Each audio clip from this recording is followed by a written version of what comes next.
This is a story of how St. Peter's Church fell asleep, lost its passion for mission work, and became just another church building until Father Josh arrived. How far he went to save his church. Nancy was a small, quiet town where life moved slowly. At the heart of this sleepy town stood St. Peter's Church, a beautiful building that had once been the pride of the community. The building seemed vibrant in the harsh sun, but inside, things were different. The pews were mostly empty on Sunday mornings. The sermons felt repetitive, and the choir's once joyful chants had turned into tired hums. It wasn't that the people didn't love their church, they did. But over time, they had grown comfortable, too comfortable. Mass at St. Peter's had become a routine for the townsfolk, something they did out of habit rather than passion. And because of that, the church was starting to fade. But everything changed when Father Josh arrived. Father Josh was a young priest, fresh out of seminary, full of energy and ideas. He moved to Nars Hill eager to revive St. Peter's and make it the lively, welcoming place it had once been. But from his very first Sunday, he realized it would not be an easy task. The congregation greeted him politely, but he could see their indifference. The older members sat in the back, nodding off during Mass, while the younger ones seemed distracted, more interested in their phones than in his sermons. Father Josh tried his best to connect with them, preaching about God's love, forgiveness, and the need for community, but no one seemed to care. One Sunday, after another cold Mass, he stood at the pulpit, looking out at the half-empty church. "Brothers and sisters," he began, his voice steady and firm, "I believe this church is asleep." A ripple of surprise moved through the congregation. People shifted in their seats, waking up those asleep and whispering to each other. Father Josh could see Mrs. Elizabeth, the oldest and most respected member of the church, frown from the front row. "We've grown too comfortable," Father Josh continued. "We have forgotten our purpose and mission as a church. I heard St. Peter's was once a place where people found hope, where the community came together to support one another. But now, we have become complacent. It is time for us to wake up." Mrs. Elizabeth stood up, her voice sharp. "We've been running this church the same way for years, Father, and we've been just fine." Father Josh nodded. "I know we've been doing things the same way, but maybe that's the problem. When was the last time we reached out to people who needed us most, the ones outside those doors?" The room fell silent. The truth was, they hadn't. For years, the church had been focused inward, taking care of its members, but ignoring the community around them. Father Josh's words hit them hard. Later that day, after the Mass, Father Josh sat in his office, deep in thoughts. He knew it wasn't just enough to preach about change. He had to lead by example. So, the next day, he called a meeting with a few young members of the church, those who still had some enthusiasm left. "I want to do something different," he said. "Something that would bring the community back to the church." "What do you have in mind?" asked Mary, a college student who had recently joined the parish. "We're going to start small," Father Josh replied. "Set up some tables outside the church, offer free coffee and snacks to people passing by. Let them know we are here for them, not just on Sundays, but every day." The group looked hesitant but intrigued.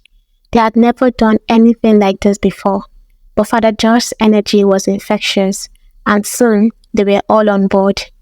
The next morning, they set up a simple stand outside the church.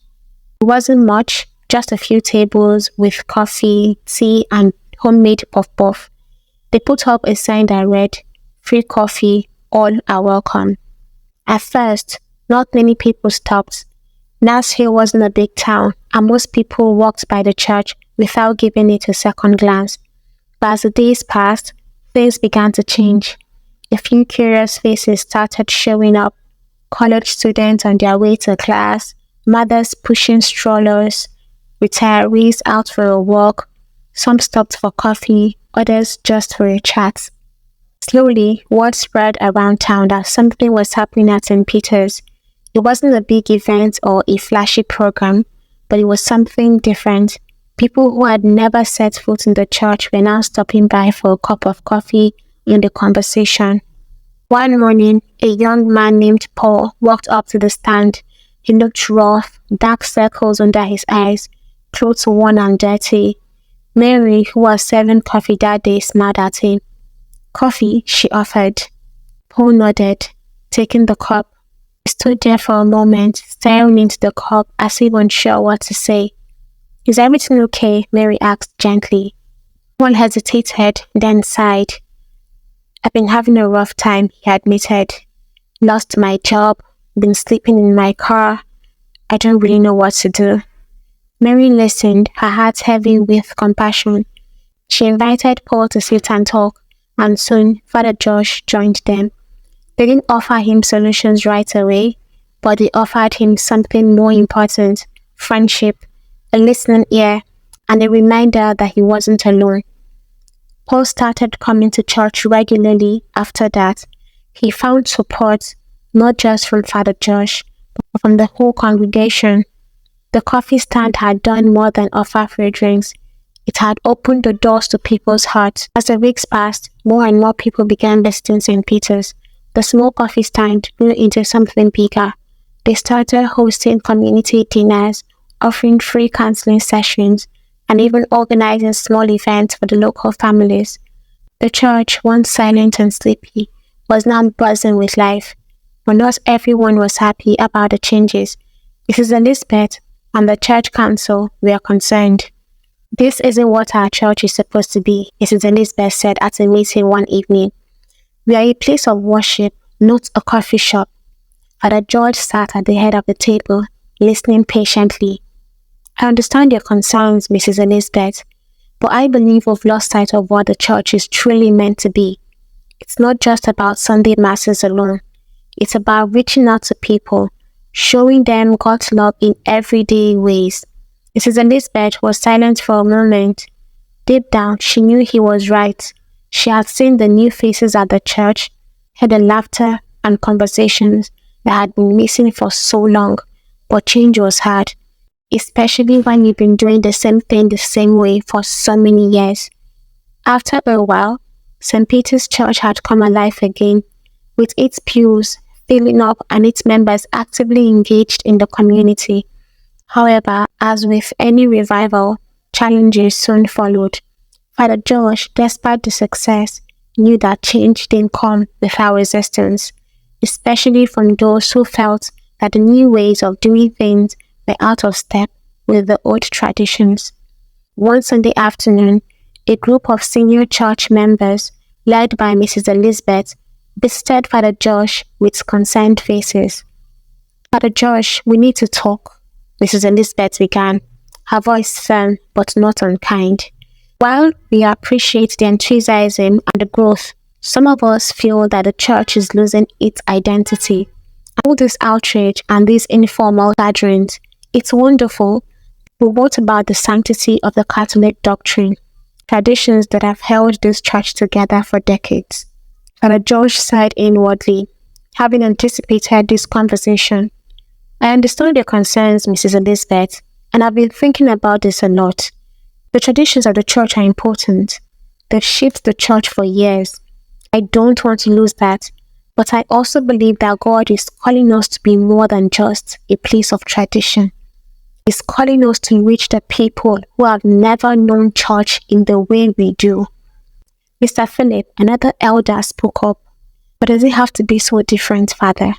Can't we have both? The community outreach is great, but we don't want to lose the reverence and structure that drew us to this church in the first place." Father George smiled gently. "We can have both. In fact, we need both. Tradition gives us roots, but outreach gives us wings. It's not about abandoning our heritage. It is about building on it. We'll continue the sacred elements of our traditions like hymns, the Eucharist, and the liturgy, but we'll also keep doing what we are doing with the community. We will be a church that is both reverent and relevant." The group was quiet, digesting Father Josh's word. Mrs. Elizabeth, who had seen many changes in the church over the years, was the first to nod. "Perhaps you're right, Father," she said thoughtfully. "Things are different now, but I've seen the good it's done. Maybe the church can grow in ways I hadn't imagined." As the weeks went on, St. Peter's found the balance. The traditional masses and the catechism continued, but now they were infused with new energy. The choristers sang the old hymns with renewed passion, and during the week, the community event outside the church kept growing. It wasn't just a revival in attendance, it was a revival of spirit. However, the real test of the church's transformation came when a tragedy struck. One day, news spread through Nassau that a young woman named Rahila, a beloved member of the parish, had been involved in a terrible car accident. She was in critical condition at the hospital, and her family was devastated. Father Josh immediately gathered the church members to pray for Rahila, but he knew that prayers alone wouldn't be enough. Rahila's family, struggling with medical bills and the emotional toll of the accident, needed support. Father Josh reached out to the parishioners and asked for donations, meals, and any assistance they could provide. The response was overwhelming. The church, both the old guard and the new, came together like never before. They held fundraisers, organized meal trains, and visited the hospital to offer comfort to Rahila's family. The community, once divided, was now united in love and service. Through that tragedy, St. Peter's became a true embodiment of the church's mission to be the hands and feet of Christ in the world. They didn't just pray, they acted, and in doing so, they became stronger. When Rahila eventually recovered and returned to the church, it was to a standing ovation. Tears flowed as she shared how the church's love and support had been a lifeline during her darkest moments. The revival at St. Peter's was now complete. It wasn't just about filling the pews or keeping tradition. It was about living out their faith in a tangible, transformative way. The church had found its identity again, not in the past, but in its mission to love and serve others. In the end, even Mrs. Elizabeth could not deny the impact the changes had on the church. St. Peter's had come alive again. It wasn't just a church building anymore. It was a community, a place where people could find hope, friendship, and faith. And Father Josh, he had done what he came to do. He had woken the church from its slumber, reminding them that faith wasn't about comfort, it was about action. Thank you for watching. If you enjoyed it, please like the video so we know how you feel about the story. Plus, if you subscribe to our channel now, you'll know when the next story is out. See you next time. Bye.